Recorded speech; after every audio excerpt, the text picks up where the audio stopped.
บัดนี้เป็นครั้งที่118ตรงกับวันที่7เดือนมีนาคมพุทธศักราช2569ข้าพเจ้าในทีรวงศ์ จุฑิมายขอเปล่งวาจาสาธยายพุทธมนต์ถวายเป็นพุทธบูชาธรรมบูชาสังฆบูชาและเป็นอาจาริยบูชาแด่องค์พระกวัมปติเถระเจ้าองค์หลวงปู่สมเด็จหลวงปู่บุญเดชหลวงปู่ศิลาตลอดทั้งครูบาอาจารย์ผู้เป็นเจ้าของวิชาจินดามณีขอเทพเทวดาเจ้าทั้งหลายโปรดจงมาอนุโมทนาในการสวดสาธยาย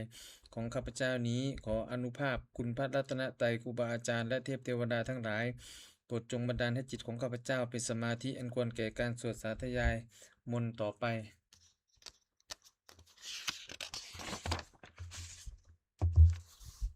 บทสวดชุมนุมเทวดาสัมมันตาจักรวาเลสุอัตตาคัจฉันตุเทวตา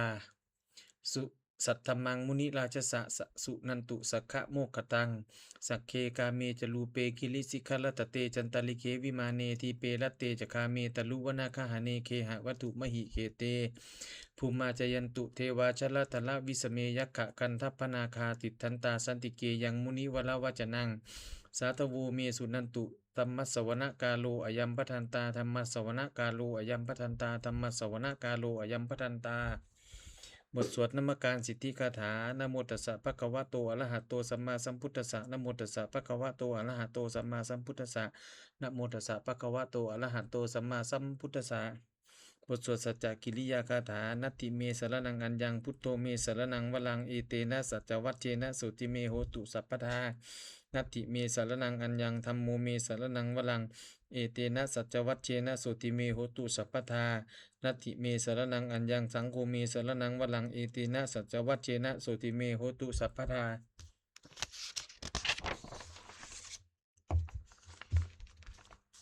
บทสวดมหาการุณิโกนาโถติอาธิกาคาถามหาการุณิโกนาโถอัฏฐายสัพพะปานินังปูเรตวาปาลมีสัพพาปโตสัมโพธิมุตตมังเอเตนะสัจจวัชเชนะมาหุนตุสัพพุปัทวามหาการุณิโกนาโถหิตายะสัพพะปานินังปูเรตวาปาลมีสัพพาปโตสัมโพธิมุตตมังเอเตนะสัจจวัชเชนะมาหุนตุสัพพุปัทวามหาการุณิโกนาโถสุขายะสัพพะปานินังปูเรตวาปาลมีสัพพาปโตสัมโพธิมุตตมังเอเตนะสัจจวัชเชนะมาหุนตุสัพพุปัทวา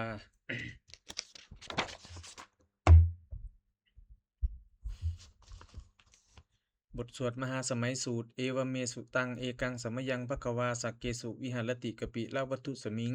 มหาวเนมหาตาภิกขุสังเคนะสัตติงบัญจมัตเตหิภิกขุสเตหิสเพเหวะอรหันเตหิทัสสหิจโลกธาตุหิเทวตาเยพุยเยนะสันนิปติตาโหนติภควันตังทัศนายะภิกขุสังกัจจะอัตโขจตุนนางสุทธาวาสกายิกานังเทวานางเอตทโหสิอยังโขภควาสักเกสุวิหารติกปิละวัตุสมิงมหาวเนมหาตาภิกขุสังเคนะสัตติงปัญจมัตเตหิภิกขุสเตหิสเพเหวะอรหันเตหิทัสสหิจโลกธาตุหิ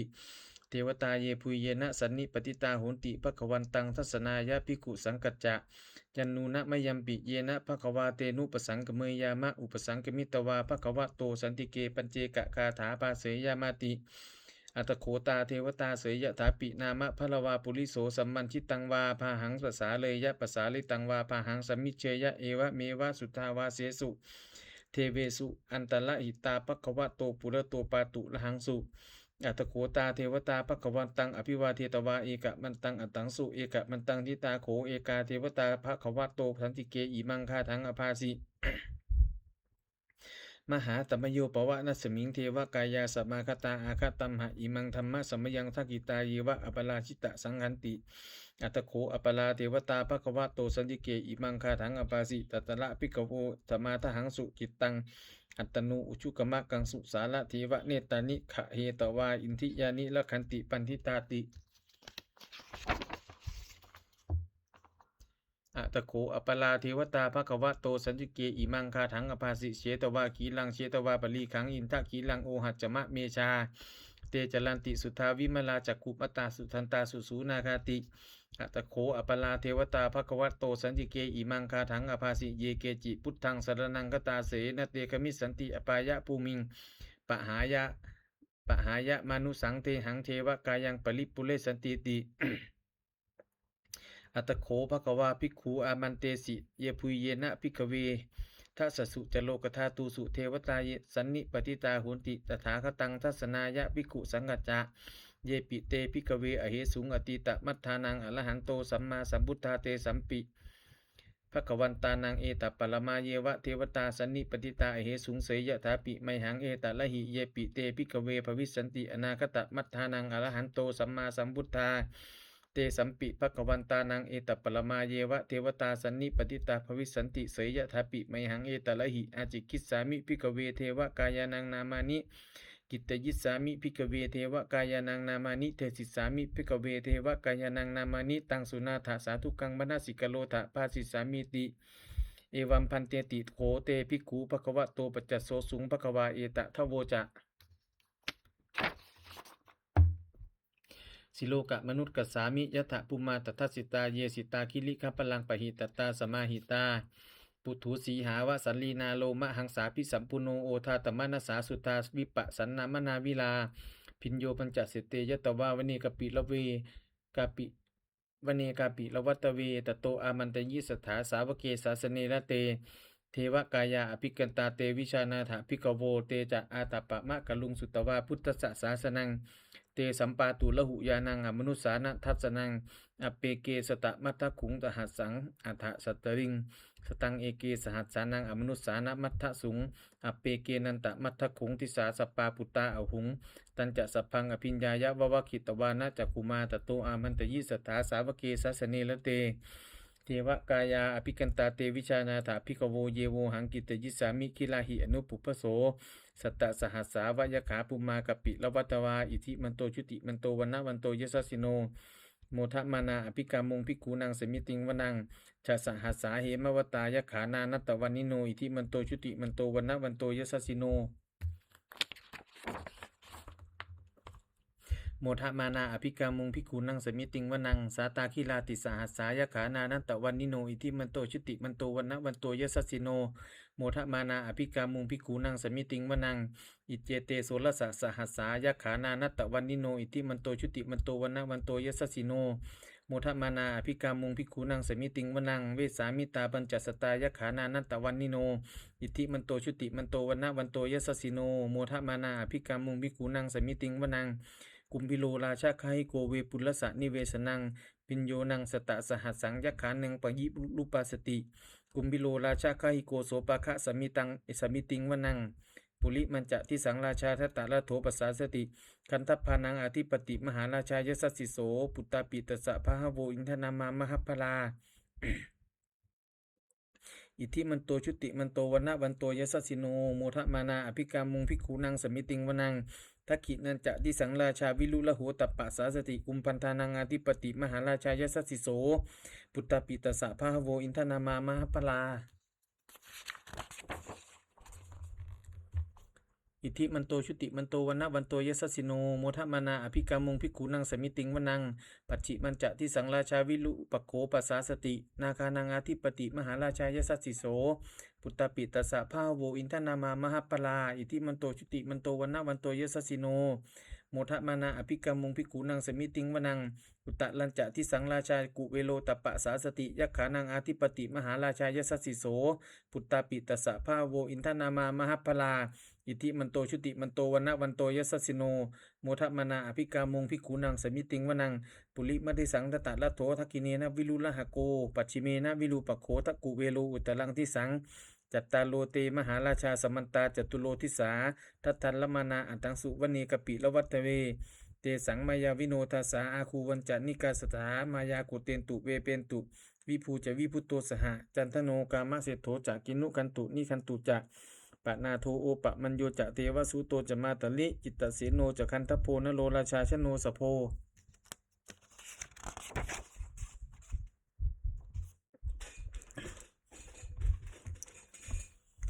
อาคูบัญจสิโขเจวะติมพลูสุริยวัจสาเอเตจันเยจราชาโนคันทพาสหราจุพิโมทะมานาอภิกามุงภิกขุนังสมิติงวนังอัฏฐาคูนาภาษานาคาเวสาลาสหตัจกาสัมภะลัสสตลาอาคูปายคาสหยาติพิยามุนาทตะลัทธาจะอาคูเทวายสัสสิโนเอลาวันโนมหานาโคโสปาคะสมิติงวนังเยนาคะราเชสหสาหลันติทิพาทิชาปคิวิสุทธจักขูเวหายสา เตวนามัชฌปัตตาจิตตราสุปันนาอิติเตสะนามังอภยันตทานาคราชานามาสิสุปันนโตเขมมะกาสิพุทโธสันหาหิวาจาหิอุปวะหายันตานาคาสุปันนาสรณมะกังสุพุทธังชิตาวชิระหัตเตนะสมุทังอสุราสิตาธาตโลวาสวัสเสเตอิติมันโตยสัสสิโนกาละกัญชามหาพิสมาอสุราธานะเวกสาเวปจิตติสุจิตติจะปหาลาโทนมุจีสหสตัญจะภลิปุตตานังสเพเวโลจนามกาสันในหิตวาพลิงเสนังลาหุพัทธมุปากัมมุงสมโยธานิพัทธันเตภิกขุนังสมิติงวนัง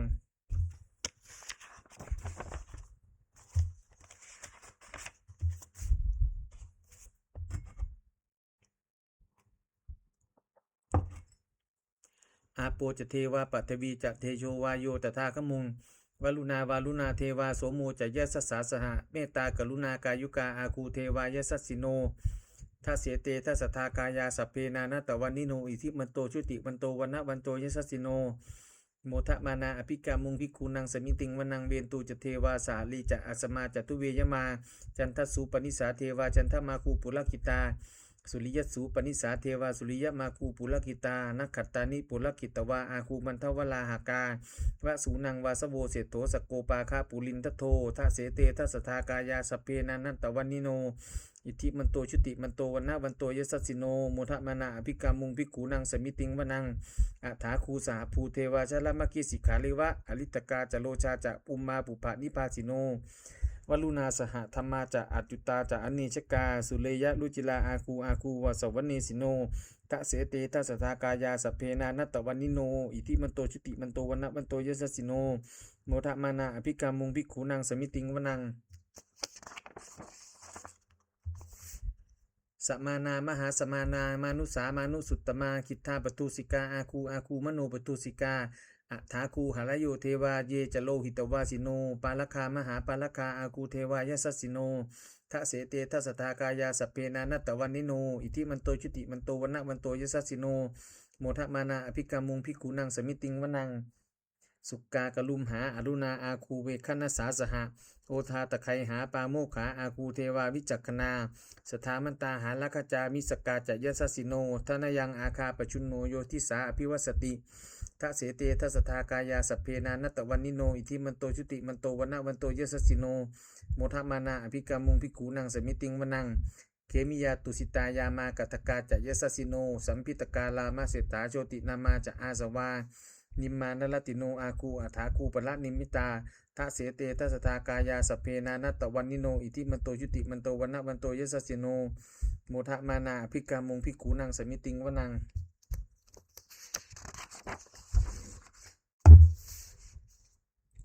สัพเทเตเทวนิกายาสัพเพนานัตตวันนิโนนามันวะเยนะอากันจุงเยจันเยสัสสิทาสหะ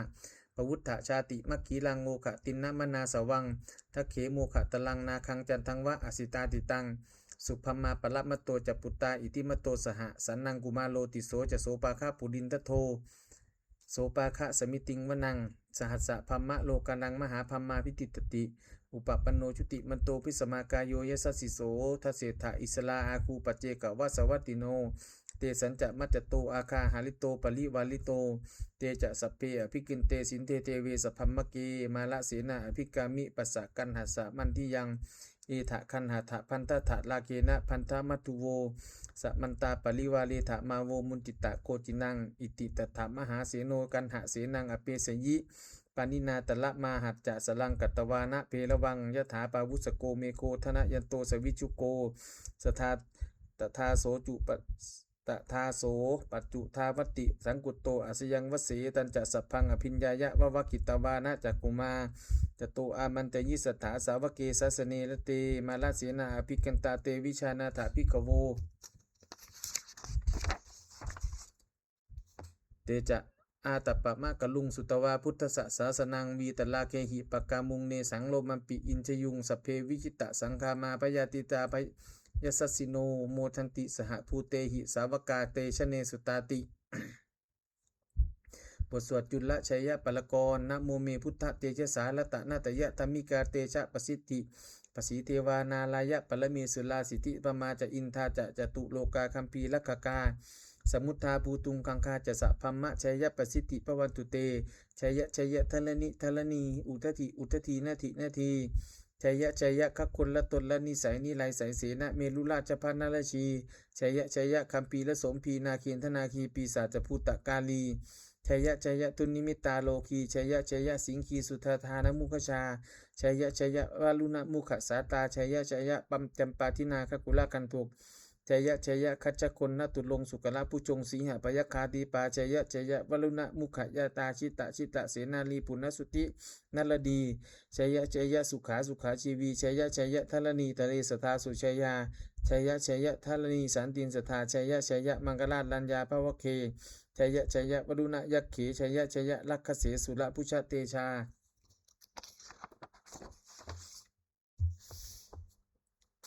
ชัยยะชัยยะพัมเมนทัคนาชัยยะชัยยะราชาธิราชสาชัยชัยยะชัยยะ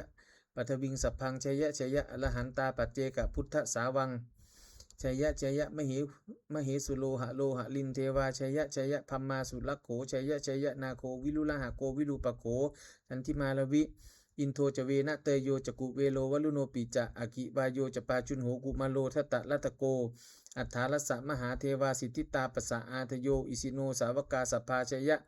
ลามโมภวันตุเตชัยยะธรรมโมจะสังโฆจะทัสสะปาโลจะชัยยะกังเอเตนะชัยยะเตเชนะชัยยะโสติภวันตุเต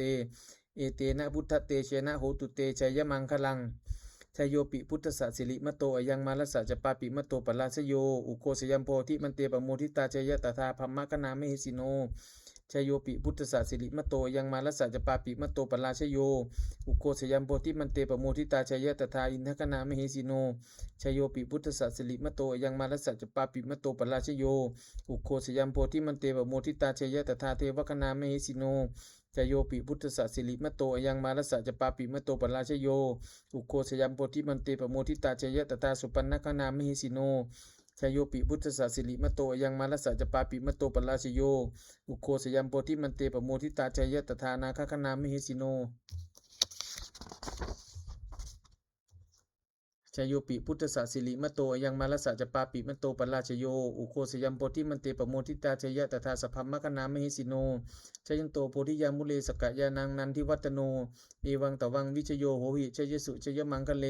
อปราชิตะปลังเกสีเสปทวิโปคะเลอภิเสเกสัพพพุทธานังอคัปปัตโตปโมทติสุนักขตังสุมังคลังสุปปตังสุหุติตังสุขโนสุมุหุตโตจะสุยิถังพมะจาริสุปัทกินังกายะกัมมังวาจากัมมังปัทกินังมโนกัมมังปณิทิเตปัทกินานิกตวานะละปันตเถปัทกิเนเตอัฏฐลัทธาสุกิตาวิลุลหาพุทธศาสเน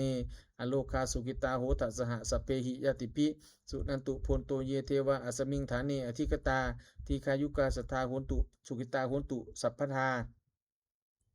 ลักขันตุสัพพะสัตตานังลักขันตุชินะสาสนังยากาจิปัฒนาเตสังสเปปุเรนตุมโนละถายุตตะกาเลปวัสสันตุวัสสังวัสสาวลาหังกาโลคาจุปัทวาเตสังนิวาเลนตุจะสัพพทากายาสุขังจิตตสุขังอรหันตุยถาละหังบทสวดธรรมนิยามสุตังเอวเมสุตังเอกังสมยังภควาสาวัตติยังวิหรติเชตวเนอนาคปินทิกัสสะอาลเมตัตตละโขภควาภิกขุอามันเตสิภิกขโวพัทันเตติเตภิกขุภควาโตปัจจัสโสสุงภควาเอตทโวจะอุปาทาวาภิกขเวตถาคตานังอนุปาทาวาตถาคตานังทิตาวะสาธาตุธรรมทิตตาธรรมนิยามสเปสังฆาราอนิจจติตังตถาคโตอภิสัมพุจติอภิสเมติอภิสัมพุจิตวาอภิสเมตวาอาจิคติเทเสติปัญญเปติปัฏฐเปติวิวรติวิปัจจติอุตานีกโลติสเปสังขาราอนิจจติอุปาทาวาภิกขเวตถาคตานังอนุปาทาวาตถาคตานังสิตาวะสาธาตุธรรมติตตาธรรมนิยามะสเปสังขาราทุกขติตังตถาคโตอภิสัมพุจติอภิสเมติอภิสัมพุจิตวาอภิสเมตวาอาจิคติเทเสติปัญญเปติปัฏฐเปติวิวรติวิปัจจติอุตานีกโลติสัพเพสังขาราทุกขาติอุปาทาวาภิกขเวตถาคตานังอนุปาทาวาตถาคตานังทิตาวะสาธาตุธรรมทิตตาธรรมนิยามะสัพเพธรรมาอนัตตาติตังตถาคโตอภิสัมพุจติอภิสเมติอภิสัมพุจิตวะอภิสเมตวะอาจิกติเตเสติปัญญเปติปัฏฐเปติวิวรติวิปัจจติอุตานีกโลติสัพเพธรรมาอนัตตาติอิทัมโมโวจะภควาอัตตมนาเตภิกขุภควโตภาสิตังอภินันทุนติ ทสวดพระเทกรัตตคาถาอติตังนานังวัคเมยะนปฏิกังเขอนาคตังบุคคลไม่ควรตามคิดถึงสิ่งที่ล่วงไปแล้วด้วยอาลัยและไม่พึงพะวงถึงสิ่งที่ยังมาไม่ถึงยะถาตีตัมปะหินันตังอปัตตัญจะอนาคตังสิ่งเป็นอดีตก็ละไปแล้วสิ่งเป็นอนาคตก็ยังไม่มาปัจจุปันนันจะโยธัมมังตถาตถาวิปัสสติอสังหิรังอสังกุปังตังวิทธามนูพลูหเยผู้ใดเห็นธรรมมันเกิดขึ้นเฉพาะหน้าในที่วันนั้นอย่างแจ่มแจ้งไม่งอนแง่นคอนแคนเขาควรพอกพูนอาการเช่นนั้นไว้อัจเจวกิจจะมาตปังโกชัญญามรณังสุเวความเพียรเป็นกิจที่ต้องทำวันนี้ใครจะรู้ความตายแม้พรุ่งนี้นะหิโนสังกัลันเตนะมะหาเสเนนะมัจจุนาเพราะการผัดเพี้ยนต่อมัจจุราชซึ่งมีเสนามากย่อมไม่มีสำหรับเราเอวังวิหาริมาตาปิงโหดัตตะมะตันทิตังตังเวพัทเทกลุนกรัตโตติสันโตอาจิคเตมุนีผู้สงบย่อมกล่าวเรียกผู้มีความเพียรอยู่เช่นนั้นไม่เกียจขานทั้งกลางวันกลางคืนว่าผู้เป็นอยู่แม้เพียงราตรีเดียวก็น่าชมบทสวดธรรมะสังเวขปัจจวิคณะสัพเพสังขาราอนิจจาสังขารคือร่างกายจิตใจและรูปธรรมนามธรรมทั้งหมดทั้งสิ้นมันไม่เที่ยงเกิดขึ้นแล้วดับไปมีแล้วหายไปสัพเพสังขาราทุกขาสังขารคือร่างกายจิตใจและรูปธรรมนามธรรมทั้งหมดทั้งสิ้นมันเป็นทุกข์ทนยากเพราะเกิดขึ้นแล้วแก่เจ็บตายไปสัพเพธัมมาอนัตตาสิ่งทั้งหลายทั้งปวงทั้งที่เป็นสังขารและไม่ใช่สังขารทั้งหมดทั้งสิ้นไม่ใช่ตัวไม่ใช่ตนไม่ควรถือว่าเราว่าของเราว่าตัวว่าตนของเราทุวังชีวิตตังชีวิตเป็นของไม่ยั่งยืนทุวังมรณังความตายเป็นของยั่งยืนอวสังมยามลิตพังอันเราจะพึงตายเป็นแท้มรณะปริโยสานังเมชีวิตังชีวิตของเรามีความตายเป็นที่สุดรอบชีวิตตังเมอนิยตังชีวิตของเราเป็นของไม่เที่ยงมรณังเมนิยตังความตายของเราเป็นของเที่ยงวัตตะควรที่จะสังเวชอยังกายโยอจิลังร่างกายนี้ไม่ได้ตั้งอยู่นานอเปตะวิญญาโนขันปราศจากวิญญาณจุดโทอันเขาทิ้งเสียแล้วอธิเสสติจักนอนทับปะทวิงซึ่งแผ่นดินกลิงขลังอีวะประดุดดังว่าท่อนไม้และท่อนฟืนนิและถังหาประโยชน์มิได้อนิจจาวัตสังขาราสังขารทั้งหลายไม่เที่ยงหนออุปาทวยธรรมิโนมีความเกิดขึ้นแล้วมีความเสื่อมไปเป็นธรรมดาอุปัชชิตวานิรุชันติขันเกิดขึ้นแล้วย่อมดับไปเตสังวูปัสโมสุขโขความเข้าไปสงบระงับสังขารทั้งหลายเป็นสุขอย่างยิ่งสัพเพสัตตามลันติจะสัตว์ทั้งหลายทั้งปวงกำลังตายอยู่มลิงสุจะมลิสเลที่ตายแล้วและกำลังจะตายกะเถวหังมลิสามิเราก็จะตายอย่างนั้นเหมือนกันนัตติเมเอตสังสโยความสงสัยในความตายนี้ย่อมไม่มีแก่เราเลยบทสวดเมตตายังกินจิกุศลังกัมมังสัพเพหิพเตหิกยังปุญญังโนอนุโมทันตุสุนันตุโพนโตเยเทวาอัสมิงฐาเนอธิกตาทีคายุกาสตาโหนตุสุกิตาโหนตุทุกขาปมุญจันตุมาตาปิตาสุกิตาโหนตุทุกขาปมุญจันตุสัพเพยติกาสุกิตาโหนตุทุกขาปมุญจันตุสัพเพอยติกาสุกิตาโหนตุทุกขาปมุญจันตุสัพเพปิสาสัพเพยขาสัพเพเปตาสุกิตาโหนตุทุกขาปมุญจันตุสัพเพอาจาริยุปัจชายสุกิตาโหนตุทุกขาปมุญจันตุสัพเพนักขตาสุกิตาโหนตุทุกขาปมุญจันตุสัพเพเทวาสุกิตาโหนตุทุกขาปมุญจันตุสัพเพสามตินังสมิชันตุโวบทสวดบูชาหลวงปู่ทวดนะโมโพธิสัตโตอาคันติมายะอิติภควานะโมโพธิสัตโตอาคันติมายะอิติภควานะโมโพธิสัตโตอาคันติมายะอิติภควา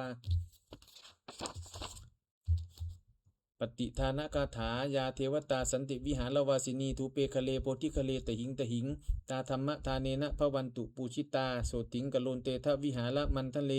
เทลาจะมัชชานวกาจะพิกโวสารามิกาธานปฏิอุปสกาคามาจะเทสานิคมาจะอิสลาสปปานะภูตาสุกิตาพวันตุเตชลาผู้ชาเยปิจะอันทสัมภวาสังเสถชาตาอัทโวปปาติกานินญานิกังธรรมวลังปฏิจเตสัพเพปิทุกขสะกโลตุสังขยังธาตุจิลังสตังธรรมโมธรรมัทลาปะจะปุกลาสังโฆโหตุสมะโควะอัฏฐายะจะหิตายะจะอัมเหละกตุสัทธมโมสัพเพปิธรรมจาริโนวุติงสัมปาปุเนยามะธรรมเมอริยปเวทิเตปสันนาโหนตุสัพเพปิปานิโนพุทธสาสเนสัมมาทาลังปเวชันโตกาเลเทโวปวัสสตุวุติภาวายะสัตตานังพระสมิทังสัมมิทังเนตุเมทนิงมาตาปิตาจะอัดละชังนิจังละขันติปุตตะกังเอวังธรรมเมนะราชาโนปชังละขันตุสัพพทา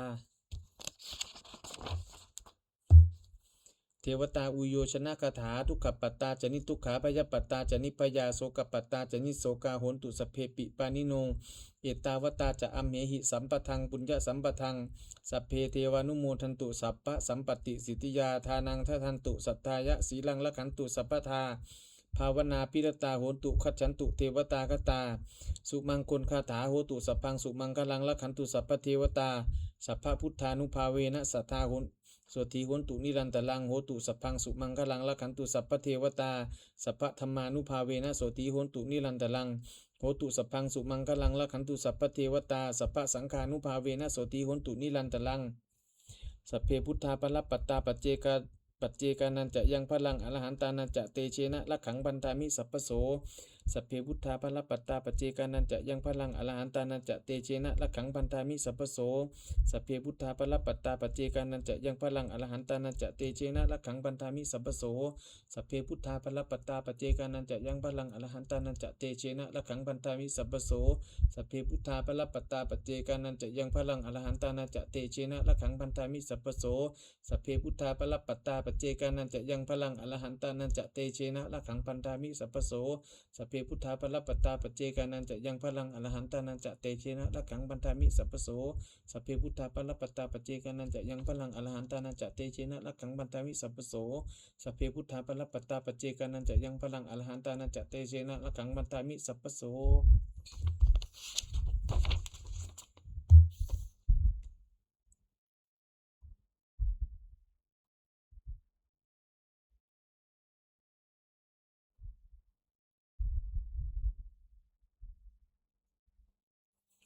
ด้วยอำนาจแห่งบุญกุศลที่ข้าพเจ้าได้สวดสาธยายพระพุทธมนต์นี้ข้าพเจ้าขอน้อมเกล้าอุทิศถวายเป็นพระราชกุศล